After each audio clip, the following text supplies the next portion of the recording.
In 1930, the first child of a cattle rancher in Arizona was born. Just a few months into the Great Depression, a young girl, Sandra entered the world, joining a family that wouldn't even have running water or electricity in their home for another 7 years. And she would become the first woman to serve on the United States Supreme Court and one of the most powerful women in the world.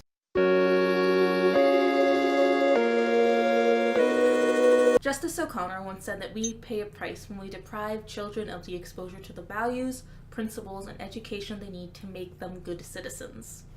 She was lucky to receive such an excellent education herself. Her family's cattle ranch was far away from most schools, so Sandra Day lived with her grandmother in El Paso for significant portions of the school year. She attended the Radford School for Girls and then Austin High School, where she graduated in 1946 at the age of 16. She would go on to Stanford University, earning a bachelor's degree in economics in 1950 and a law degree in 1952. She was the only woman in her class. And while she was at Stanford, she became senior class president and an editor of the Stanford Law Review, along with future Supreme Court Justice William H. Rehnquist. They actually dated for a while, and he proposed to her.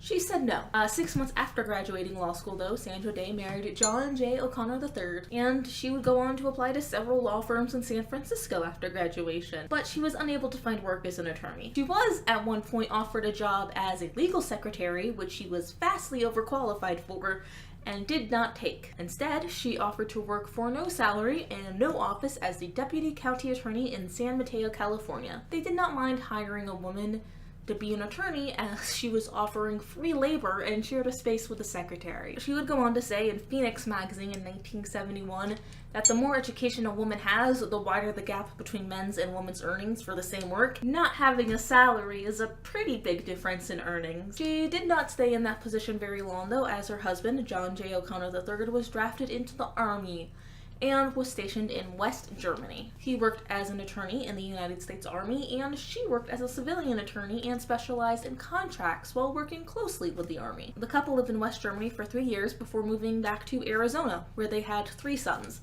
Scott, Brian, and Jay. She would take a break from practicing law for a few years in order to raise her children, and it was at this time that she began to be active in local politics. In 1965, O'Connor became one of Arizona's assistant attorneys general. In 1969, the governor of Arizona appointed her to fill a vacancy in the Arizona State Senate, and the following year she would run to keep her seat in the Arizona Senate. And in 1972, her colleagues in the state Senate would elect her to be the Republican majority leader, making her the first woman in the country to hold the position of majority leader. Because she just was breaking every glass ceiling in a skyscraper made entirely of glass, apparently. She left the legislative branch in 1974 after serving 2 full terms in the Arizona State Senate in order to join the judicial branch. She was elected to the Maricopa County Superior Court, and 5 years later, the governor of Arizona promoted her by appointing her to the Arizona Court of Appeals. She would stay on the court for 2 years. In 1980, presidential candidate Ronald Reagan made a campaign promise to appoint a woman to the Supreme Court, something that had never been done before in the history of our nation. And then he won. President Ronald Reagan called Judge Sandra Day O'Connor the day before it would be announced that she was nominated to the Supreme Court. She wasn't even aware that she was a finalist for the position. There was some controversy with her nomination. Pro-life and religious groups opposed O'Connor's nomination because they believed she would not vote to overturn Roe v. Wade. But President Reagan did keep his campaign promise. He nominated Sandra Day O'Connor to be an Associate Justice of the Supreme Court of the United States, replacing the retiring Potter Stewart. Her confirmation hearing began on September 9th, 1981. It was the very first televised confirmation hearing of a Supreme Court justice. It lasted for 3 days and largely centered around abortion. The Judiciary Committee approved O'Connor with 17 votes in favor, with Senator Jeremiah Denton of Alabama voting present. But on September 21st, 1981, the full Senate voted 99-0 to confirm her. Senator Max Baucus of Montana was absent that day, and with that, she became the very first woman to ever serve on the Supreme Court of the United States. During her first year as a Supreme Court justice, she received over 60,000 letters from the public, a record-setting number at the time. When an editorial in the New York Times talked about the 9 men of Scotus, she wrote a letter to the editor reminding them that the Supreme Court was no longer composed of only men. And Justice O'Connor remained the only woman on the Supreme Court until Ruth Bader Ginsburg became an Associate Justice in 1993. Justice O'Connor would later remark in 2010 that in terms of having the American people look at the court and think of it as being fair and appropriate for our nation, it helps to have women, plural, on the court. On February 22, 2005, she became the senior justice presiding over oral arguments in Kello versus City of New London, the first woman to do so before the court. During her time in office, she became the deciding vote in several cases. In 1995, the United States versus Lopez held the Gun-Free School Zones Act unconstitutional. Bush versus Gore ceased challenges to the results of the 2000 presidential election and stopped the ongoing Florida recount. In 2002, Zellman versus Simmons-Harris decided that the use of school vouchers for religious schools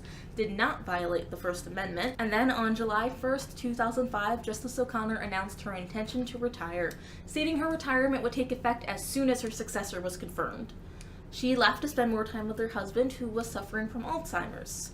And on October 31st, 2005, President Bush nominated Judge Samuel Alito to replace Justice O'Connor, and he was sworn in on January 31st, 2006. Sandra Day O'Connor's legacy was largely cemented, but even after retiring, Justice O'Connor still did quite a bit of work.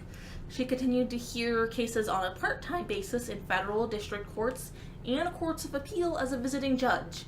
She became a chancellor of the College of William and Mary. She served on the board of trustees of the National Constitution Center. In 2009, Justice O'Connor launched multiple nonprofits. She created a website to offer interactive civics lessons to students and teachers. It was initially called Our Courts, but would later expand and be renamed iCivics, which still offers free lesson plans and educational games for middle and high school educators. Justice O'Connor also founded the O'Connor Institute, which is dedicated to solving complex issues through civil discourse and collaborative action. In that same year, she was awarded the U.S. Presidential Medal of Freedom, which is the highest civilian award in the United States. Even after retiring, she just didn't stop working. She continued public speaking engagements and served on boards at educational institutions and nonprofits, and even published a book.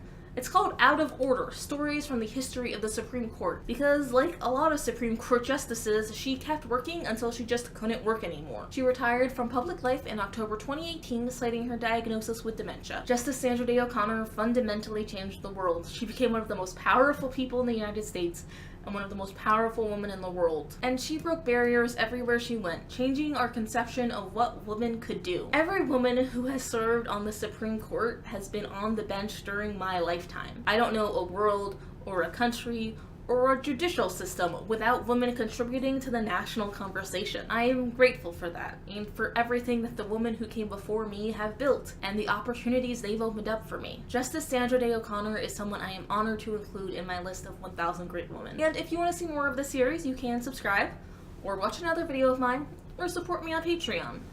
And hey, I love you.